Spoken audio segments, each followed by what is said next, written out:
relationships do take work. Mm-hmm. But I think with the right person, it doesn't feel draining. It's not like, oh my God, they want this again. It feels Right. most of the time like you want to do it.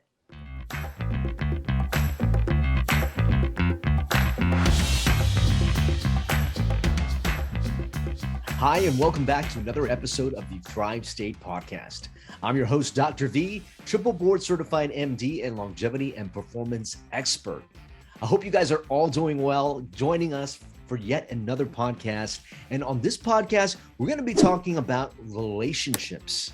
Now, if you read my book, Thrive State, you'll know that relationships are one of the 7 bioenergetic elements that actually speaks to ourselves in a moment-to-moment basis that actually controls how our DNA is being expressed. In good, supportive, nurturing relationships, we increase oxytocin in our body. We also increase our telomere length. We lower inflammation. Having great relationships is crucial for having optimal health, longevity, and peak performance.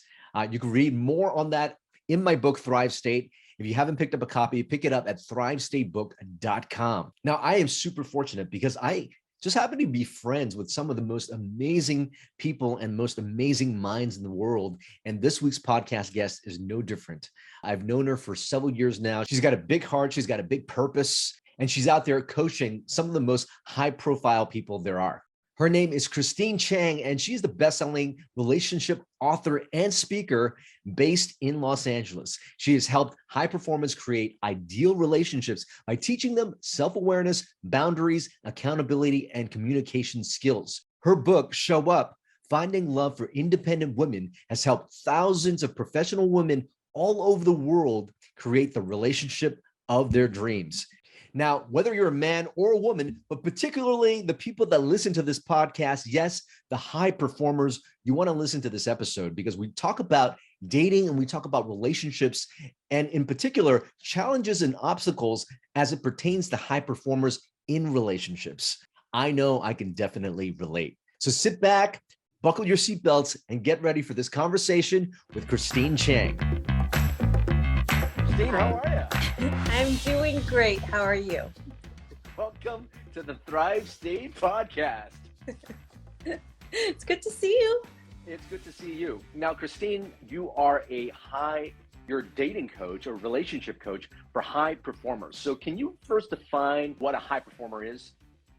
Sure. I feel like some people have asked. I'm like, I feel like if you ask, well, I know you know what it is, but I'm like, a high performer knows they're a high performer. These people in general are brought up to be overachievers. You probably did really good in school. You probably feel like to some degree things are never good enough. So you want to excel. You're very competitive. And so with that, and you're also probably very independent. So with that, it's a very specific breed of person. I know these people. I love them. We talk great business ideas together. You want to take over the world. However, sometimes that mindset can spill over to our personal lives and not be the best in that area in our life. There's certain patterns there that I've seen. And being a high performer myself, I had a lot of trouble dating before I met my husband, where I had to embark on a journey, a long journey of over 6 years. Like, what's going on here? You know, why are all these relationships not working out? Why do I keep choosing certain people? And so through those years, I gained clarity, like, okay, I realize what I'm doing. I understand the mindset shifts I have to make. And shortly after I did that, dating became really fun, as it's supposed to be. And I met my husband shortly after. Oh, very, very interesting. So what do you find as maybe some of the common barriers or the common challenges that high performers have when it comes to dating and relationships? Sure. So some of the most common patterns I see is high performers love to be in the climb. It feels very familiar to them that something is just out of reach. And that is the funnest part for us a lot of times. If you've ever had a goal, you said, I want that. The best part is the build, for sure. And sometimes, have you ever experienced like a goal you really wanted and you got it? And then the feeling after, you might like be really happy for a short while and then you're like, okay, now what? Or on to the next thing, right? Right, yeah. So we tend to find that space to be in, that climb is familiar. So if you are like that in your personal life as well, you might find yourself choosing people who are emotionally available, just out of your reach, or subconsciously putting yourself in situations where it's not going to work out. It's not everything that you want. Because if someone showed up ready Mm-hmm. and is what you want, you might find that maybe boring, like what? or like or or like you just love me for me, like I'm lovable without doing all these cool achievement things, like it just Mm-hmm. feels weird. And Yeah. so that's one pattern that that's one pattern that I see. And then the other one is sometimes after you get into the relationship, Mm-hmm. yeah, it's a feeling of, because it's stable, a healthy relationship is stable, that can feel boring to a high performer. Mm. And it's not uncommon. The thing is, if you do want stability, which if you ask most people, like, do you want a partner who's stable? I think most people would answer yes. I don't know any person that would consciously be like, no, I want an unstable person. Mm-hmm. But sometimes they'll go choose. I'm like, well, you're choosing unstable people, because the stable people, it feels boring to them. And as long Mm. as if you keep that mindset too, you're never going to be satisfied in any of your relationships. Now, this is a hallucination, but I tend to think, and I can only speak for myself, being a high performer or an achiever, that, a lot of that initially was driven by these feelings of not being worthy, not being good enough, Yeah. and certainly, always trying to, have these external things to try to validate myself to achieve. And that spills over to a relationship. That could mean like not feeling like you might be good enough for somebody else and putting up walls to protect yourself in that. That was certainly a pattern for myself. Do you find that to be a pattern that you see a lot of in high performers as well? Yes. And a lot of high performers think that they're very confident, which they are in their achievements, but their self-confidence Mm, oftentimes is actually really low because they don't feel like they're good enough. That's why they feel like they have to do all this stuff. And right. so, same with me. I had to work on my self-worth Mm, big time, big time when I was dating. And that, how you show up, oh my gosh, number one thing to do, like work on your self-worth and your confidence. And we can get into that a little bit of like how to do that, but that will change how you're showing up in the dating game. yeah. So let me ask a question then in terms of somebody asked this like a little bit earlier on. I think I know Pete. He seems like a very chill, very supportive person. Would you characterize him as being a high performer? And if so, or if not, do you think that it's harder for two high performers to be together in a relationship? Is it easier to be, if you are a high performer, with somebody who might not be? So my husband, I would not consider him a high performer. He's a very hard worker. That's Hmm. one thing I put on my list. I wanted a man that worked hard. I'm like, I don't want a lazy person. Okay. Hmm. So he works very hard, but he doesn't have the sense of urgency and the anxiousness that I have to get things done, Hmm. which I like actually, but it also drives me nuts because your favorite thing about someone, for example, my husband's patience, my favorite thing. He never criticizes me. He never says like, why are you still in bed? My parents did that a lot. I hated it. Hmm. He never does that. He's so kind. The flip side to that is sometimes I find him to be very slow. Very, very slow. So I've asked myself, what do I really want here? And I wanted a patient partner. That Hmm. was one of the top things on my list. Hmm. So, no, I wouldn't consider him a high performer. He's very grounded and he's very masculine in that way. He's a provider. He's traditional in that way, which I really like, even though I Hmm. don't need him to pay for anything or provide. He is old school like that. And Hmm. I really like that. I have dated high performers before. For me, it didn't go well long term. It was very inspiring, and it was very passionate and in all areas, meaning the fights would be really bad too. Hmm. I do think it's possible for two high performers to be together, absolutely, but I think the emotional component needs to match. That Mm. is an important thing to look at because with the high performers I dated, a lot of times everything else is fine, but the emotional part, I always felt left in the dust or abandoned or like, I'm like, what about my needs here? They weren't met. And it was very, very painful for me. And so Yeah. that's one of the top things I looked for as I was dating more. I was just like, this emotional part is number one to me. And then I'll start looking at the other stuff. Yes, yes, such an important thing there. I'm guilty of it being a high performer that I'm currently in a relationship and I have to remember that, this relationship is something that I want, but sometimes I'm just out thinking, how do I grow? How do I expand? I've got this purpose and mission I want to do, but I sometimes leave my partner feeling like, okay, unattended and neglected. And so that's something I got to work on myself, which brings the question here, people are probably, in different spectrums, people who are watching now, whether they're in relationship or they're single and things like that. Would you say there's a particular order? Like, should you really work on yourself first, get yourself ready to be in relationship? Or is this something you can kind of do on the fly? What are your thoughts on that? Well, I think prioritizing working on yourself is always a good idea. Yeah. However, you can date and also work on yourself because dating is a fantastic way to learn about yourself. It is a good idea, I think, if you have a lot of healing to do. Yeah. And I mean, that comes with self-awareness. Yeah, like how do I know if I'm healed or not? Like if you're reactive in any way, there's certain the same thing keeps happening, if there's a pattern, there's somewhere where you're not healed.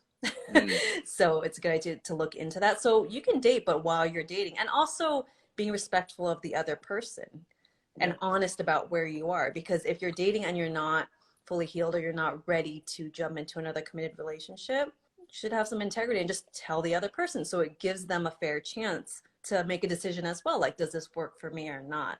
I think it's messed up when people drag people along when they're not healed and the other person is just there and not clear about what's going on. So I think communication is very important in that area. Oh, super great advice. I mean, so I reiterate your point. Self-healing is always going to be good for you, no matter where you are. But if you're single, I mean, I use that opportunity to get to know yourself, get to heal. And correct me if I'm wrong, but it's a lot of work that you did around healing that actually brought in Pete into your life. Is that correct? Oh, for sure. I tell him sometimes, I said, look, I read this book and this book. Like, if I didn't do any of this work, we probably wouldn't be married. He like doesn't care. He's just like, okay. But I'm like, this is a big deal. So for sure, if I didn't do the work on myself, I would not be in a healthy marriage. I might be in a marriage, but it wouldn't be a healthy one. And healthy was very important to me. I'm a very sensitive person and I like to go deep as well. I don't want just someone there. That's not the kind of life I'm looking for. Yeah. So I was clear on that. So I'm like, what do I have to do to get that? Right. And I want to let people know who might not have done that much work going into a relationship, that a relationship is a great sort of training ground in a sense to maybe get some of that healing. I mean, I could say so myself that I've been in a relationship. There's sometimes a lot of arguments, a lot of old things come up, but that's a good thing because now as they come up, you could start to become aware of them and you can start to say, oh, wow, I didn't realize that, stuff that happened in the past is showing up in certain ways and let me try to heal that aspect. And sometimes when you're not in a relationship, which are the most kind of vulnerable type of relationships you can be in, those things don't come up. So you don't know that there are actually even things to heal until you can get close enough and open your heart to somebody. Absolutely. It's the best mirror. Yeah, for sure. absolutely. Being in a relationship or also hanging out with your family, that's a fantastic mirror. Because we think like, oh, I've done all this personal growth, I'm healed, and then you go home and like hang out with your siblings and your parents. I'm like, oh, okay. Yeah. Yeah. So you mentioned, high performers in particular. At least I know it is for myself. When I first started, I had all these feelings of unworthiness or not enoughness and things like that. And you also mentioned a little bit of clarity. Can you talk about maybe some techniques or some resources people can use to maybe build up some more of that self-worth? And how do they get clarity on the type of person they want to be calling into their lives? This episode of the Thrive State podcast is brought to you by the Thrive State Accelerator. The Thrive State Accelerator is actually a home course that I developed using the exact same techniques I work with my celebrity clients, CEOs, and executives on how to get them to the Thrive State. The Thrive State Accelerator teaches you how to master your 7 bioenergetic elements. That's sleep, nutrition, movement, stress and emotional mastery, relationships, our thoughts and mindset, as well as purpose. In this Thrive State Accelerator, you're also going to get a bonus module on optimization. That's how I talk about supplementation, peptides, all the optimization techniques I use with my clients to get them to the Thrive State. Now, for some of you who are just joining us for the first time, you guys might be wondering, what is the Thrive State? Well, the Thrive State is actually the energy, the epigenetic environment we give to ourselves, telling our DNA how to act and how to respond. And if we want optimal health, longevity, and peak performance, if we can master these 7 bioenergetic elements, our ability to have those 3 things that we just said, optimal health, longevity, and peak performance, is at its greatest. And it also prevents you from getting chronic symptoms like brain fog, being overweight, feeling sluggish, acne, pain, all these chronic symptoms, as well as preventing you from getting chronic disease. So getting to that Thrive State is really getting to that state to master being that very best version of yourself so you could show up for you, for your family, for your business, everything that's important to you. So go ahead, check it out right now at kienvu.com/accelerator and use coupon code podcast25 for 25% off. Now back to the podcast. Sure. So many people, I'm sure I've heard of making a list, make your soulmate list, which I think it's a good idea. Just start writing things down. You could start there. And then there is a distinction, though. You have to be aware of what you want versus what you need. So sometimes that doesn't match. For me, there was a few things that didn't match. I used to want the type A guy that was very entrepreneurial, very similar to me, but I learned it's too similar where it doesn't work out for me in romantic relationship. So I realized that what I wanted wasn't compatible for me for creating a long-term romantic relationship. So what I needed was someone who was very patient with me and very grounded. And a lot of times the high performers are not. Or the ones that I dated are not. So I was just like, okay, what type of person? What are the top qualities I need to look for? So really getting clear on what you need as well. Make that list. Also, you want to focus on how you feel first, more so than the qualities of the other person. It's easy to be like, oh, I want a guy who is this tall and does this. Fun stuff, right? You could put that. That's fine. But at the top, put how you want to feel and how you want to function day to day, because that will tell you and that will give you clarity. Is this person good for me or not? Do you feel like you could be the superstar version of you when you're with this person? Or do you feel like judged all the time and you have to be a smaller version of yourself? That will give you a ton of clarity whether someone's good for you or not, or if you have more healing to do. So put how you want to feel at the top and then the fun stuff at the bottom. And then also get clear on which ones are non-negotiable and which ones are.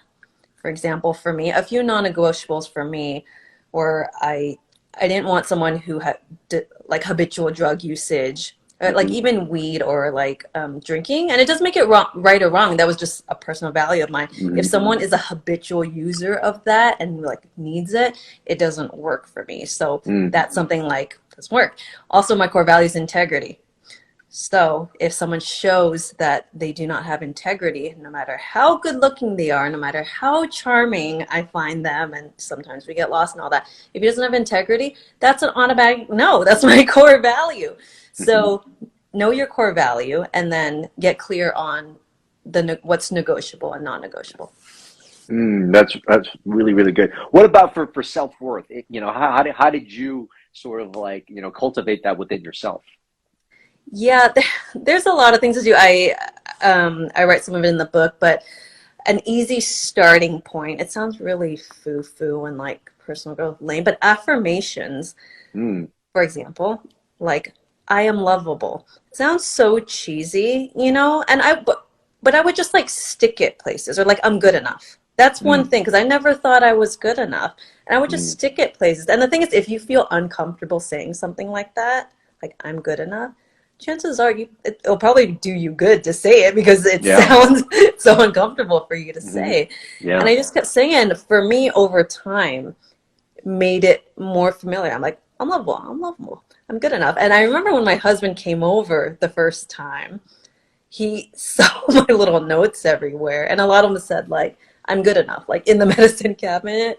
So he's like, okay, Mrs. I'm good enough. I'm like, those are my affirmations.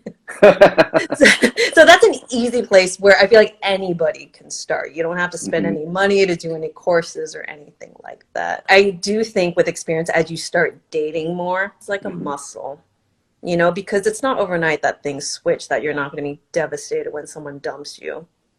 Hmm. It takes time to build that muscle. And I used to make it mean that if someone didn't choose me, that I'm not good enough, but to the point where it was really painful. It's not just a like, oh, that's a bummer. I really liked him. Mm, It yeah. was tears like in my nervous system, in my body, like the child in me would come out. And it would be like that for years. And I would get so frustrated. Like, when is this personal growth? Like, is it ever going to change? Will Mm. these feelings ever change? Because I'm so freaking frustrated and fed up. And I remember one day, there's this guy that we were it's one of those like kind of dating situations. We were Hmm. friends for a long time, then hooking up. And then I realized, I'm like, I think we have the potential to like explore this for it to be a really good relationship. Sure. And so I got some courage and I'm like, you know what?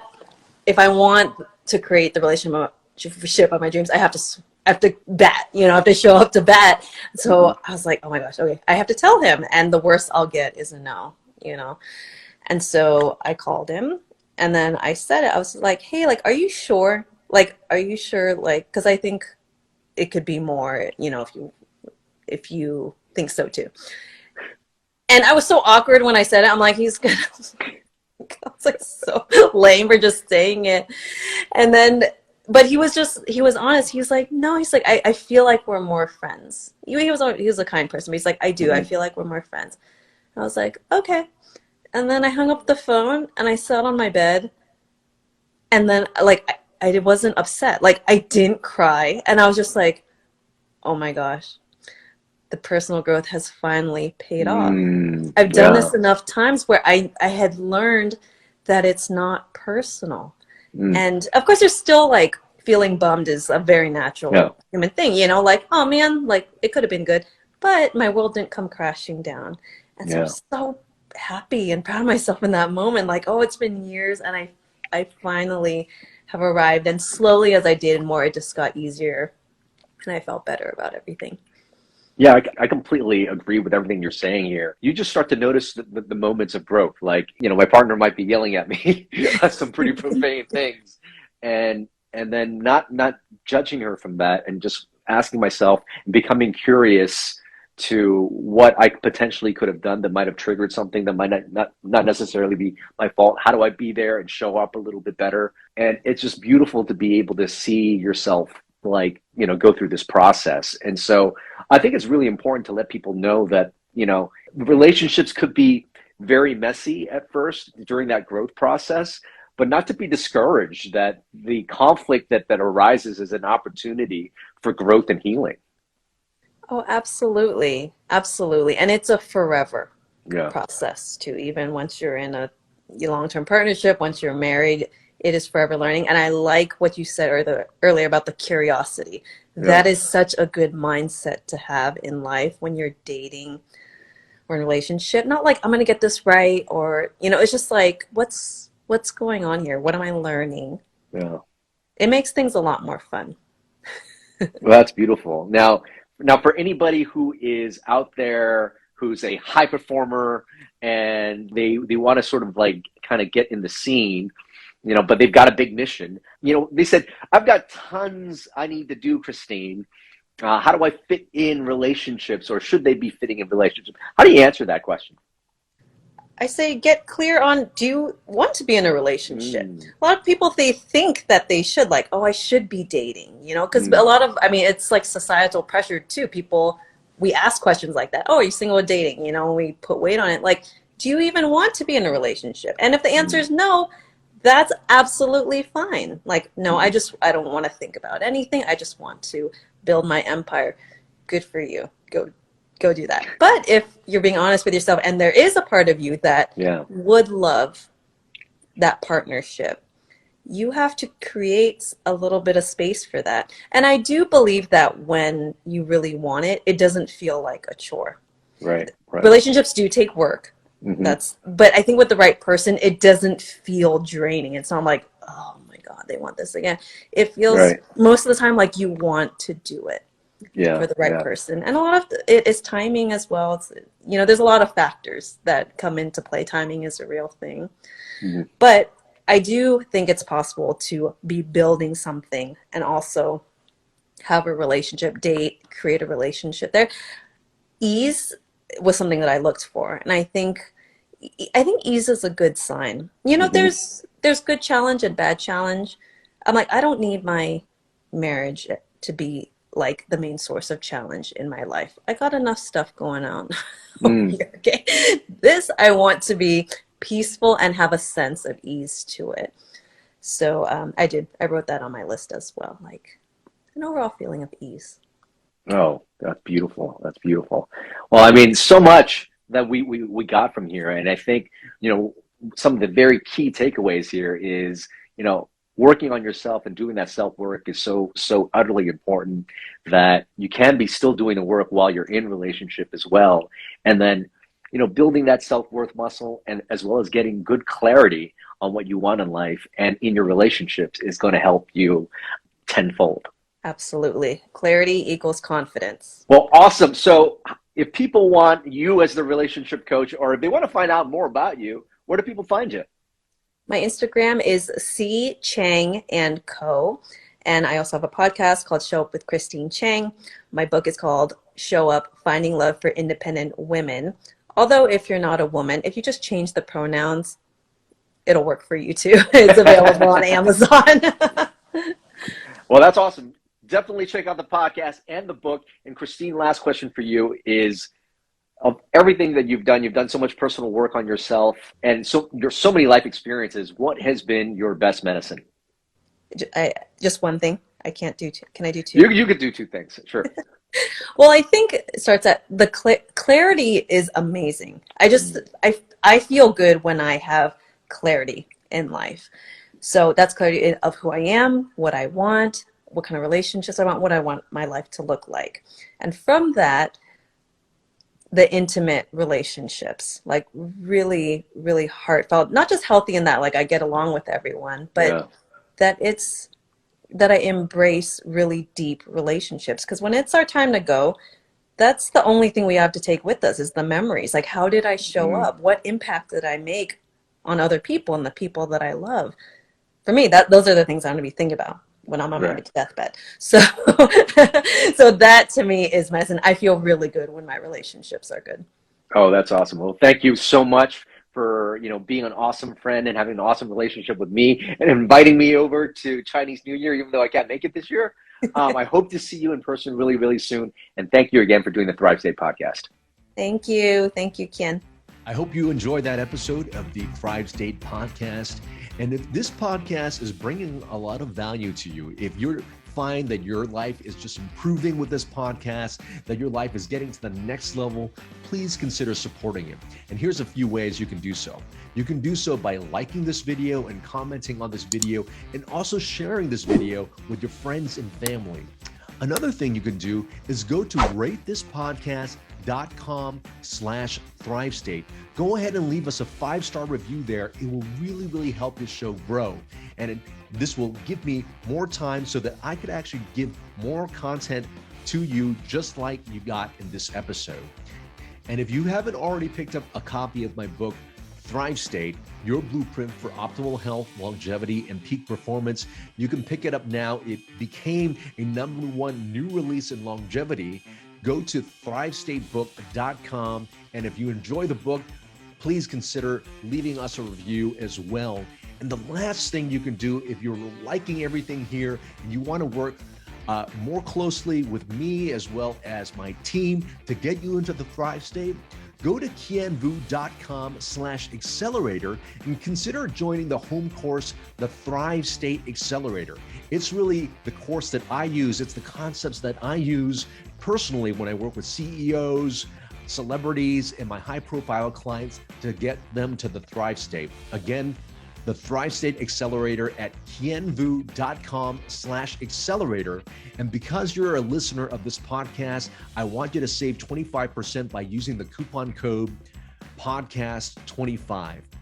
I hope we continue to give value to you. And remember always, you are your best medicine.